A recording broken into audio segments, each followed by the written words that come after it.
Today we're going to be talking about the previews, the hands-on experience that like dozens of, I can't even count how many people play this game, but like people I've never even heard of have played this game for like more than 3 hours, and they all kind of talked about it and they all gave their impressions. And I think that a few of them are kind of like samey, like a lot of them are kind of like the same impressions. Have you seen like any of them whatsoever? I have. I've seen some of them, and I, for one, am just surprised that that you and I don't get invited to these things, Salvage. I don't get I it because know. look, I only called Rocksteady Scam Steady one time. Okay, it was just once. It was one DLC. I did call them Scam Steady. It was a bit much. I was 16 though. Come on, guys. That was a long time ago. I am a perfectly reasonable person. No, I'm just kidding.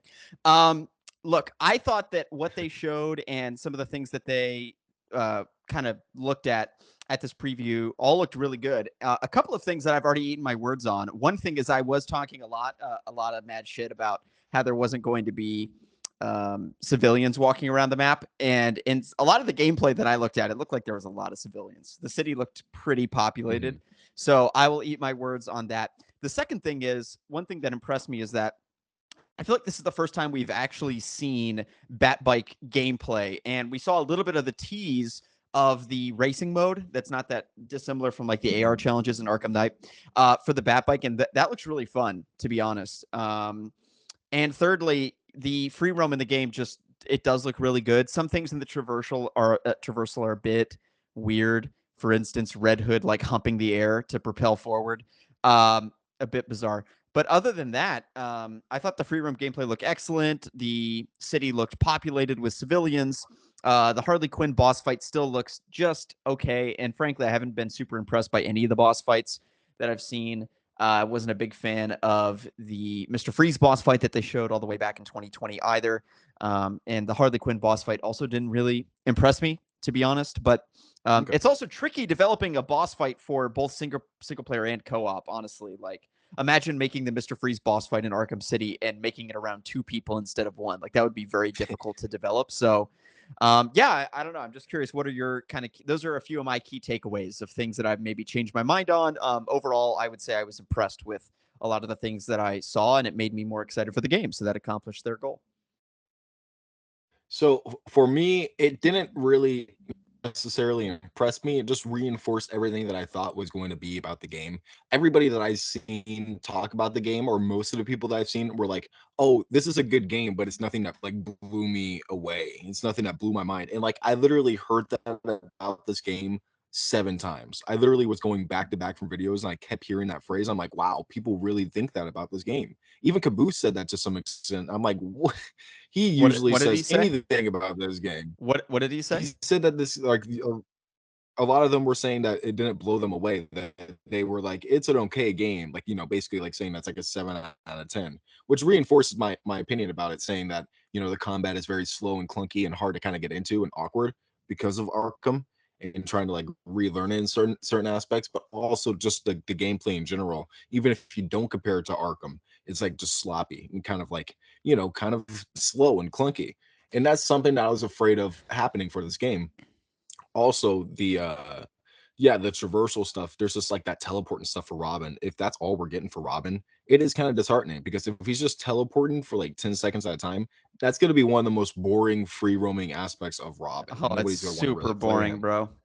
It's so stupid. And the Red Hood stuff, I think that's kind of goofy. I think it's going to grow into me, because a lot of people were saying that Red Hood was like, the big takeaway that I got from this was that Red Hood is underrated and that he's actually one of the funner characters between all four of them, What? which was like shocking to hear. Yeah, I heard that like 4 different times. I'm like, Red Dude, he Hood's a just fun looks one. like Okay, Deathstroke because they from could do, Injustice 2 on steroids with the rage span. Like that looks like how you play yeah, him to me, and but yeah, when you're just like spamming them. But there's also I saw some of the light attacks and stuff, and the way that people chained his combos together. He does look like he's kind of fun, but okay. you know, I heard that that was one of the key aspects, and I thought that was pretty interesting.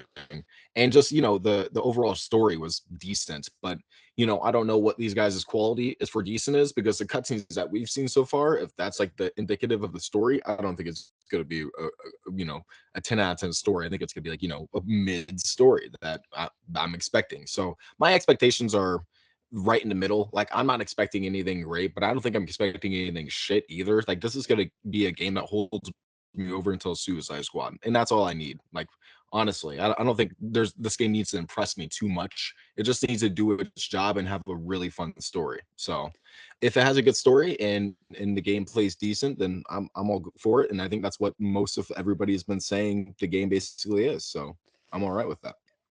Yeah, I think the thing that I kind of noticed about this game is that Warner Brothers Games Montreal seems hell bent on not making something similar to Arkham. It kind of seems like they're really intentional about, well, Batman's not in this game, and the combat is completely different. We're not copying the free flow combat because um, I could have also seen a world wherein they just used these four characters and replicated the Arkham free flow style combat system. But the combat in this game resembles Spider-Man PS4 much more so than Batman Arkham, which is not bad or good necessarily. I just think it demonstrates that they're really, really trying to differentiate themselves from Rocksteady and Batman Arkham because of the critique of Batman Arkham Origins, of course, is that it didn't innovate enough and that there wasn't enough new things and new changes with it. But then there was a lot of people that said, well, the story is great. It's perhaps the best of the four, some would say.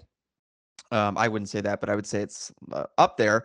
And um, what I would notice as well about this game and the design philosophy is, again, the combat does seem more resembling Spider-Man PS4, which I guess is the most recent superhero franchise. So it's kind of copying that in some sense. But very, very interesting that they would go in that direction, um, given that they have that formula of Batman Arkham that they could have relied upon. But more than that, I do think that the traversal is a bit of a concern. The main thing that I'm most excited about for this game is to be able to play through an original story, and that's something that we haven't been able to do for almost a decade now, putting aside Injustice.